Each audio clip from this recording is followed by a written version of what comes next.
right, what's up, YouTube? We are back with another Hot Topics in the Tub.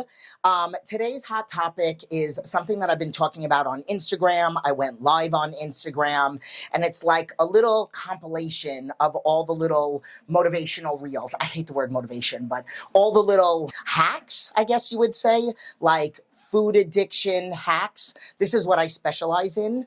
Okay. So let me give you a history if you're new to my channel. I'll make it brief if you're not new to the channel. But basically, I have Crohn's disease. I was sick from 19 to 21, from 21 to 23 on medication after being diagnosed. And then at 23, tough times in my life, had a nervous breakdown, whatever. And I got myself out of the hospital. I got out of the hospital and because I was in a psych ward for 7 days.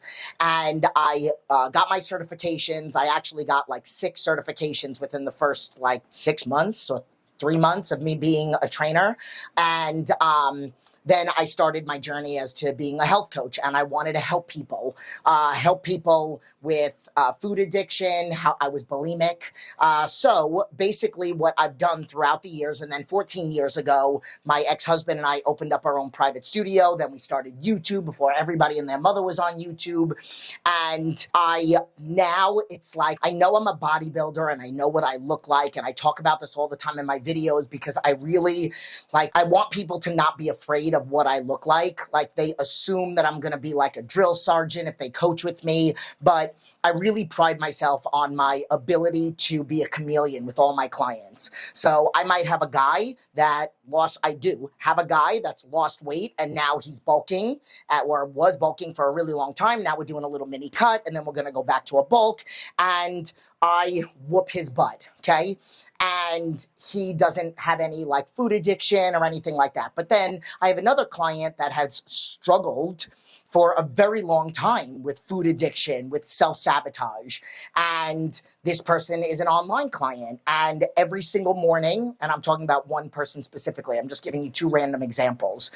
I save her email for last because it's my favorite one. And there's paragraphs upon paragraphs of information of what happened in her day, the emotional work that she did. So I encourage people to do these things. So what I've done over the past maybe I've been focusing more on this, like on my Instagram and stuff, is I've started posting more like motivational reels or like hacks, as I mentioned, right? So what I did was I decided that I wanted to kind of talk a little bit about the compilation, talk a little bit about all of them, okay? I went live on Instagram. This video is going to come out in a while, but I went live on Instagram the other day on the way home. It was like 15-minute drive.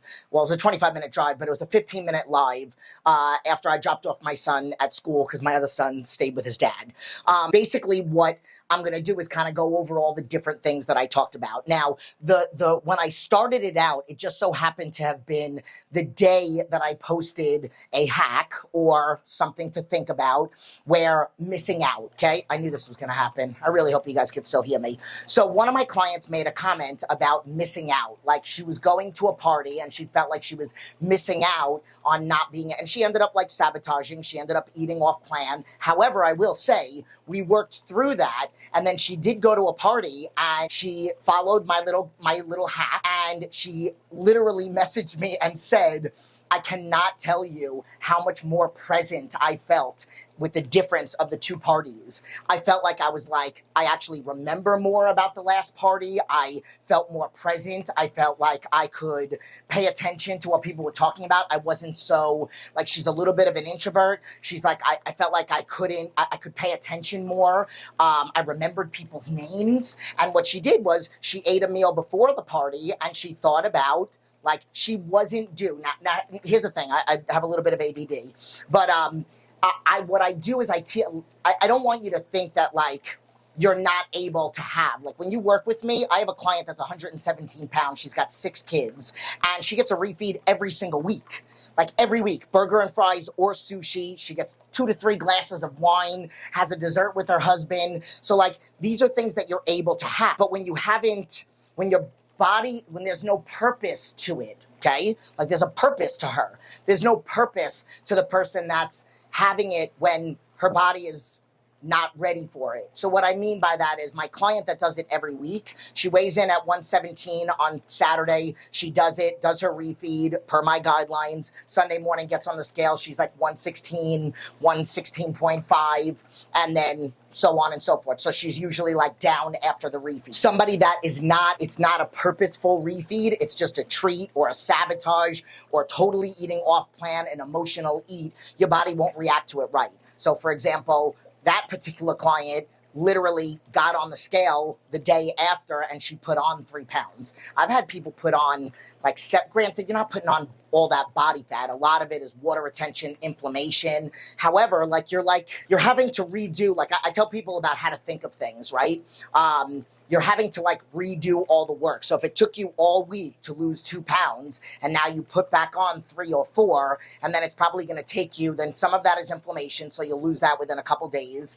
And then you're having to like re-lose the weight that you lost. So now it's like you're a week behind. So like thinking of that could be motivation. I have clients get on the scale after they slip up, not to punish them, like look at what you did. It is more of I want you to learn from that. So the next time you want to eat something bad when it's not approved, you see the scale going up. So then you're more likely to stay on track. Tony Robbins talks about linking pain and linking pleasure. I could be around Italian food. I'm Italian. I grew up with all that stuff. I haven't eaten pizza in 20-something years. I could be around that food and I feel nothing because I look at that food and I see an IV in my arm. I see myself sick. I see myself having bad workouts. And that leads me to another one of my reels that well, let me get into the missing out. I feel like if I eat something off plan when it's not earned, I feel like I'm missing out on those memories that I'm making. Then getting into like the whole, where was I going with this? Aren't you curious? I think that's where I was going with it. Linking pain and linking pleasure. With me, it is, I am so curious as to what I'm capable of, so I stay on track with my food. I teach people about how to really like marinate in what you're doing. What is your why? Do you have a vision board? Not a vision board with a bunch of pictures and stuff like that. Do you have a chart, the way I encourage clients to do it? What is your goal? What are your goals? Multiple, like fitness, life, personal, whatever. Why are they your goals and how will life be different when you get there? That is going to keep you on track way more than just, I want to lose 30 pounds. Then you see a food that is your favorite food, or you watched a commercial and it glorifies food. Then you forget about, I want to lose 30 pounds, because you haven't really identified what the why is. So then if you really focused on the why, I want to get off medication. For me, let me tell you what my why is. My why is I'm not somebody that's motivated by proving people wrong. I mean, by haters. I just want to prove you wrong. I've been told throughout my entire life so many different things. You're never going to do this. You're never going to do that. By my dad.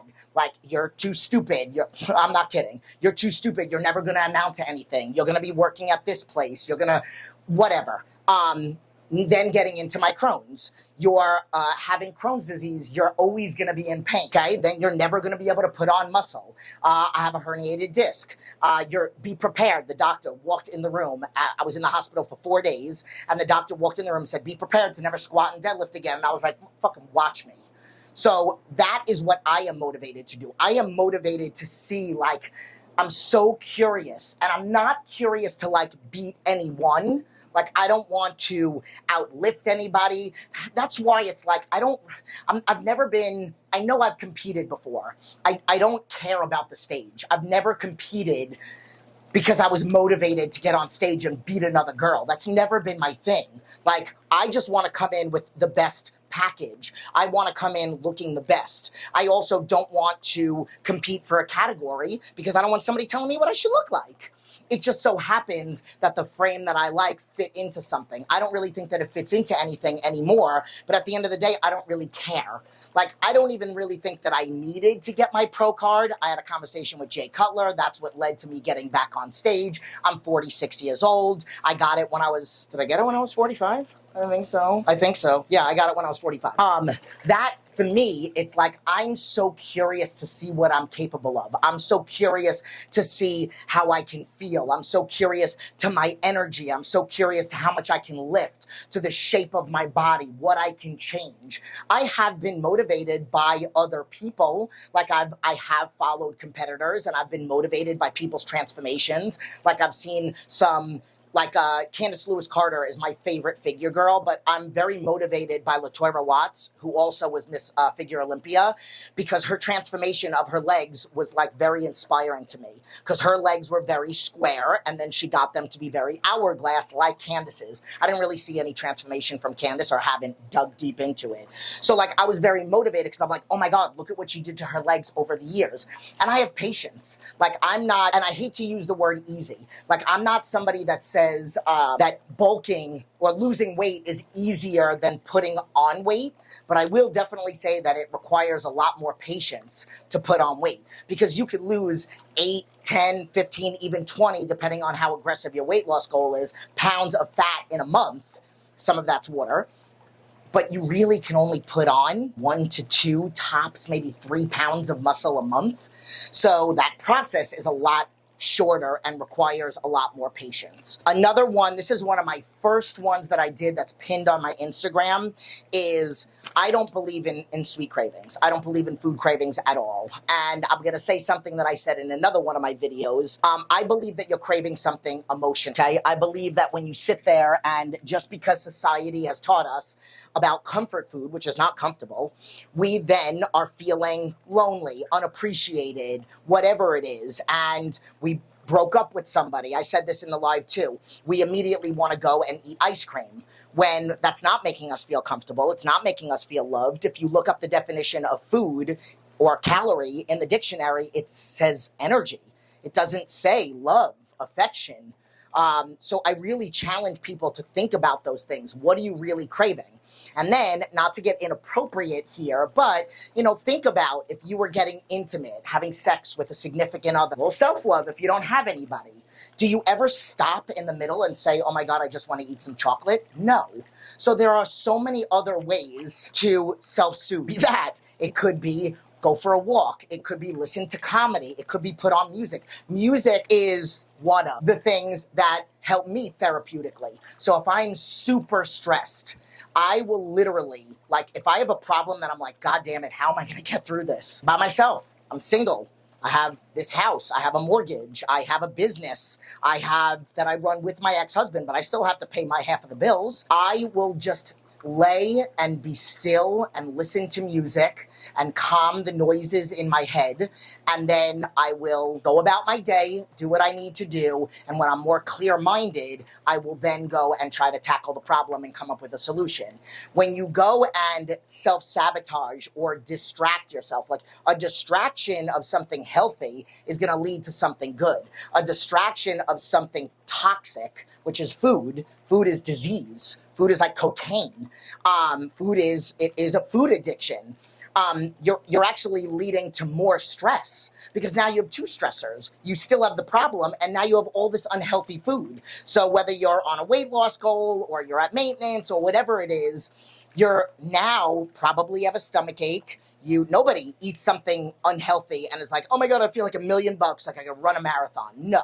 So like, you have to really think about what's happening to your body when you do those things. Food craving, aren't you curious, missing out, breaking barriers. That's what I want to do. I want to show people, you tell me I can't do it, and I'll show you that I can.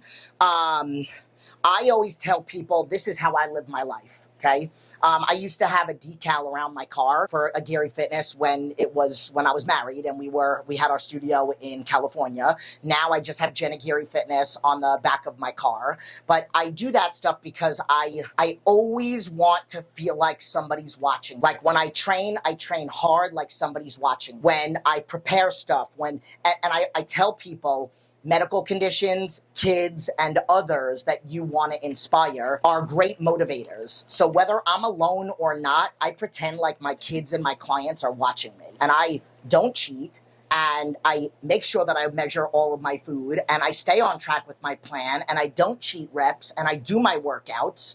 So I encourage you to try to. I know it's very easy to not, nobody's around, closet eating, sabotage. But when you really try to dig into the emotional side of what you're really covering up by eating the food, you'll feel a better connection. And again, you'll then also get closer and closer to your goal. Like having that discipline, it's not, and I think that there are a lot of coaches out there, it's not about that you're not disciplined. It's not about that you're not committed. I understand hyperfocus. Like when I was severely bulimic, I would binge and purge. I would literally drive to 7-Eleven and I wasn't even present. I don't even remember half of the drives. I've almost gotten into car accidents because I was so focused to go getting bad food, getting home, eating it, and throwing it up. I understand food addiction and I understand that tunnel vision. But if you start paying attention and doing the exercises, like when I work with people, I make them do exercises after it. So then instead of them maybe binging once every 2 or 3 days, it maybe will happen once every 10 days, then once every 3 weeks, then once every 6 weeks. And I have a client that after being with me and I'm not going to say how long because I don't want it to demotivate you, because I've had people that have really felt detached from food within a couple months, within a couple weeks, within a couple years. So it's different. I also encourage affirmations. As I mentioned earlier, my dad used to call me stupid.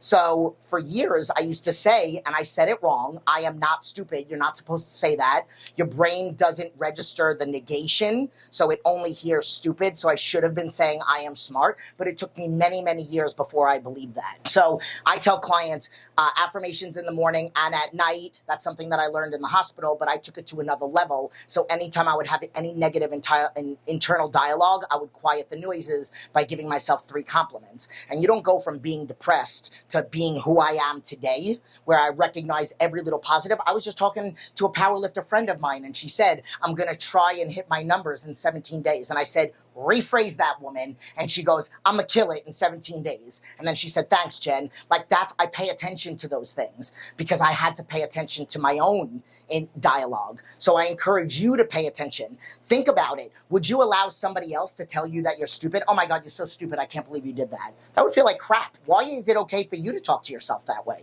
Oh man, I had another post-it. I'm going to leave you with this. This is one that I've talked about when it comes to food prepping. So I teach people about food prep, and I teach them about food prep no matter what they do, whether they work from home or not. It is so important, especially if you have a food addiction, to food prep.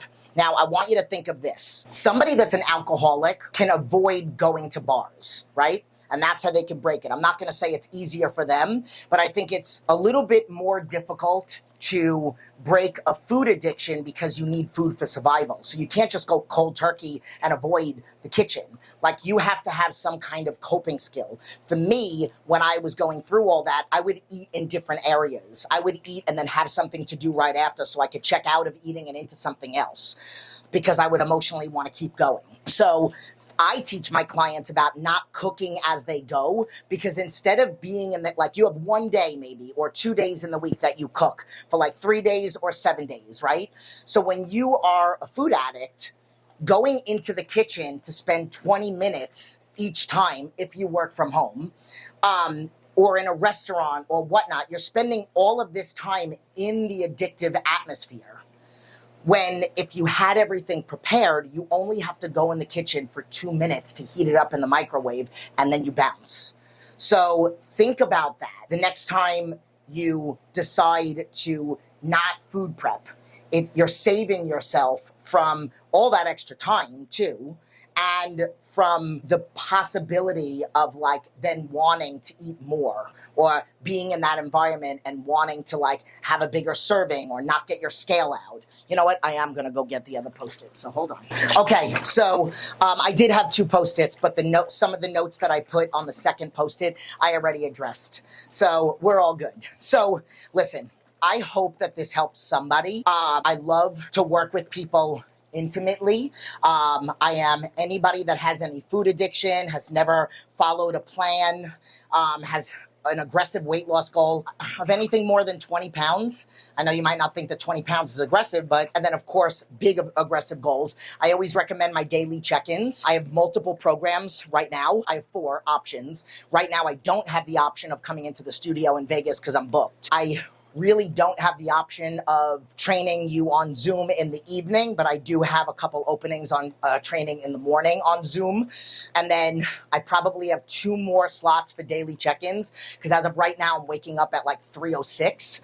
And once I start waking up, once I take on those 2 more clients, I wake up at 3 and I refuse to wake up any earlier than that. And then I have my weekly check-in program. So you can go to the description here, go to the website. So there's like my Instagram and stuff, but go to my Jenn Aguirre website, and you can fill out, like, apply to be a client, and I will contact you within 24 hours, sometimes within a couple hours, sometimes within a couple minutes. So I would love to work with you. If you're watching this and you're like a bodybuilder and this doesn't apply to you, but you have an aunt, cousin, grandparent, my average client is between 30 and 65.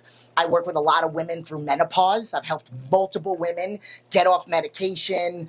I've talked about it in so many videos. I've trained as young as 16-year-olds, even 13 actually, and as young as 84. So I can work with anybody. That's it. Please leave your comments below. Let me know what you liked about this video. Let me know what you want to hear me talk more about. Maybe the next hot topic will be me diving deeper into something on here, or something that I didn't address that you would like me to. So, love you guys. Gotta go take a quick shower and go get my lashes done. Peace.